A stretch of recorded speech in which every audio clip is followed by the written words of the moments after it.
This is life in the 1900s newspapers. Get ready to read a vintage newspaper with me. Today's newspaper is from the fabulous 50s.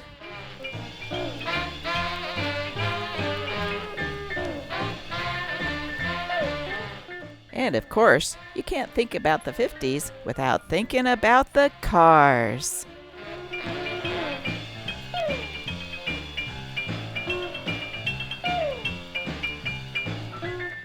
Just look at these futuristic vehicles. They look like they could just take off and go to another world.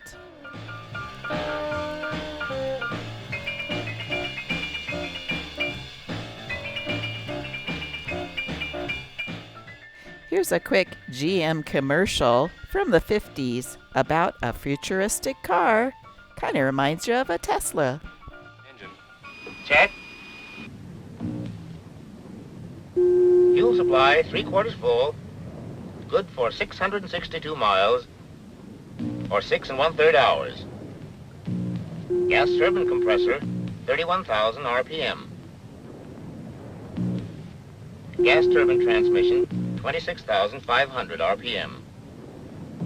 Turbine inlet temperature 1450 degrees. Turbine exhaust temperature 350 degrees. We're all set for auto control. Roger, Firebird 2. Move to electronic control strip in center lane.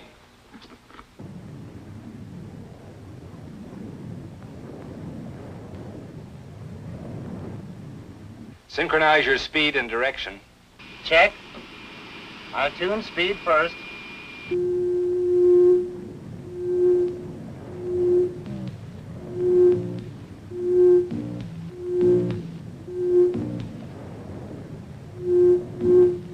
Now I'll tune direction. We're coming in on the beam, Dad.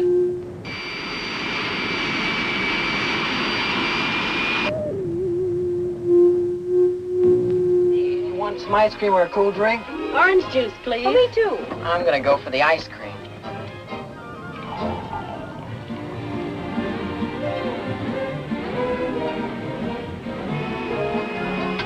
Thank you, dear.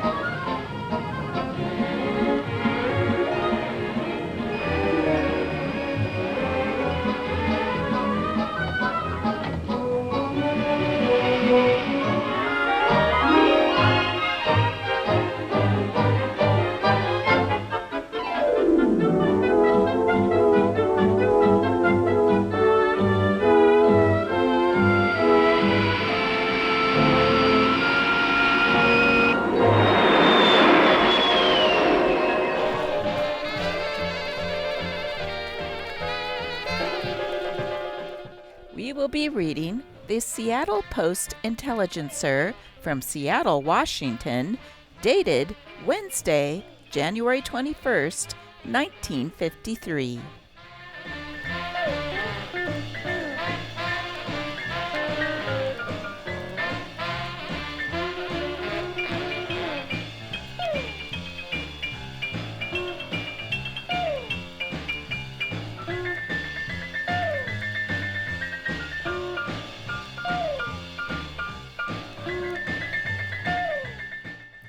Lights go to the dogs.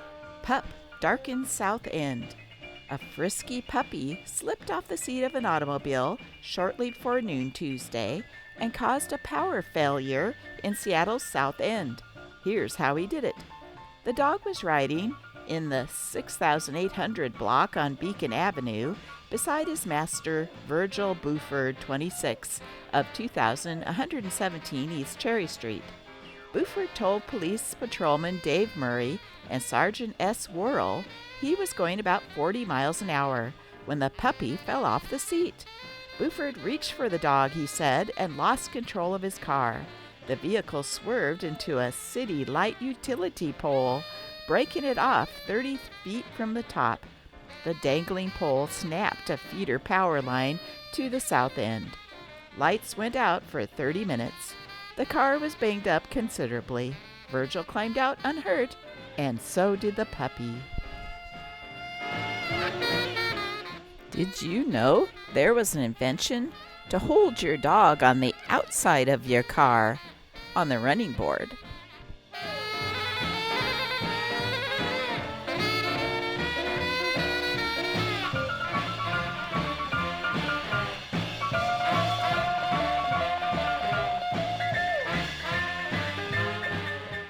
That silk hat ban. Washington, January 20th.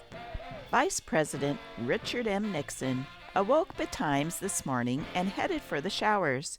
He scrubbed himself clean as a hound's tooth and headed for Capitol Hill, where he presided for the first time ever over United States Senate.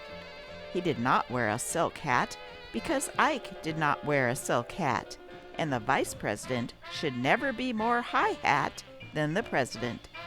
There is no confirmation, however, of rumors that the vice president had a little difficulty explaining to his wife that he must wear a Homburg because General Eisenhower was wearing a Homburg.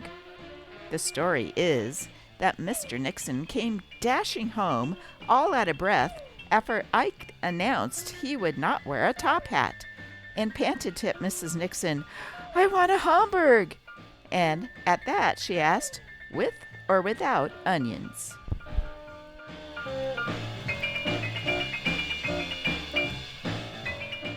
This article reminds me of a story about a 14-year-old boy who in 1960 was at a place where Richard Nixon was eating a buffalo burger, and he didn't eat all of his sandwich. He left half of it. So the boy put it in a jar in his freezer, and he still has it 60 years later.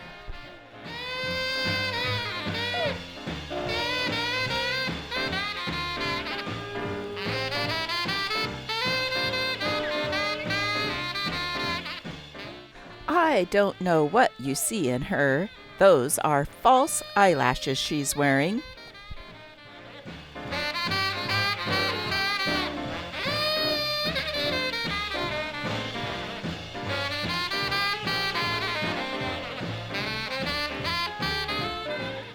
Meals at half price. Restaurant owner Victor Rossellini, Center, mops his brow and watches his patrons gobbling down his fine food at half price. He advertised 1953 food at 1933 prices and drew a crowd. A hamburger in Rossellini's normally cost 80 cents, so it was 40 cents Tuesday. Coffee dropped to 7.5 cents. On the luncheon menu, a whole squab went for $1.82. It was Rossellini's way on Inauguration Day of taking the public back to the days that a Republican was last in the White House. Read the Parents' Corner. Dads who yell at kids. Our fathers yelled at us, remember? And their fathers yelled at them. And their fathers, and their fathers, and their fathers. Nothing like a loud masculine yell to clear the atmosphere. Take my friend Hank. Hank is the proud father of 5 sons. 5 boys and not a single girl. Hank's boys are all boy. Things get noisy around his place now and then. With 5 boys, you can imagine how it is. Or can you? It is probably beyond your imagination. Anyway, when the ruckus gets to be more than a man can endure, Hank takes a deep breath, opens up his big mouth, leans back his big head, and yells, "Shut up!"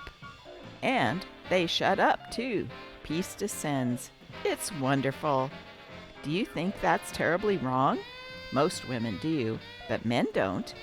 Hank's little wife certainly disapproves. She's 5 feet tall and weighs under 100. She looks like a doll beside her, Hank. "Shame on you, Hank," she says. "Don't you know you shouldn't yell at children that way?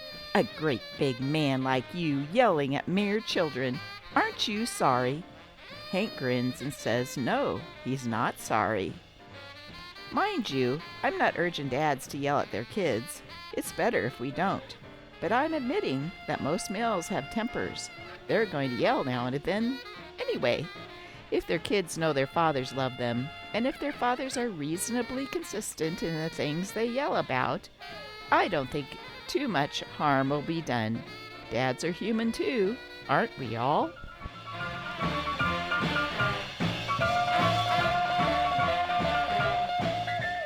Black val lace ruching trims the collar and cuffs of Jane Derby's afternoon dress left, and black silk crepe de chine from the designer's new spring-summer collection. Neckline, yoke, cuffs, and hip line are finely tucked. Speaking of fashion, did you notice this young lady at the beginning of this video? I think she looks real sharp, don't you?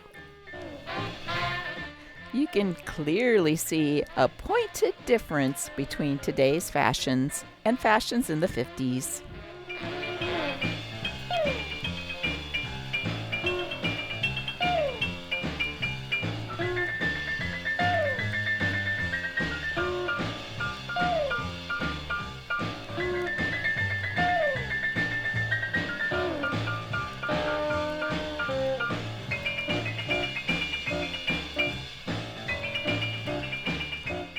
There is just one woman who really knew how to wear the bullet bra.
Hey folks, this 1950s newspaper was so fabulous that I'm going to do a part 2 for it. So keep a lookout for it.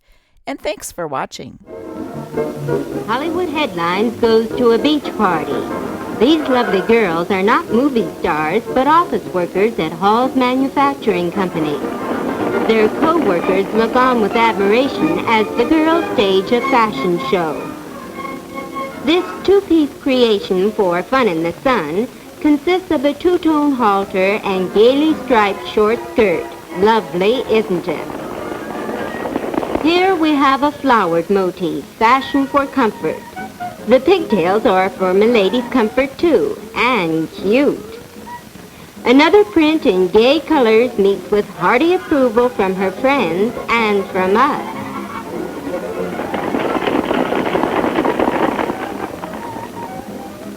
Here is a black suit, streamlined for swimming pleasure.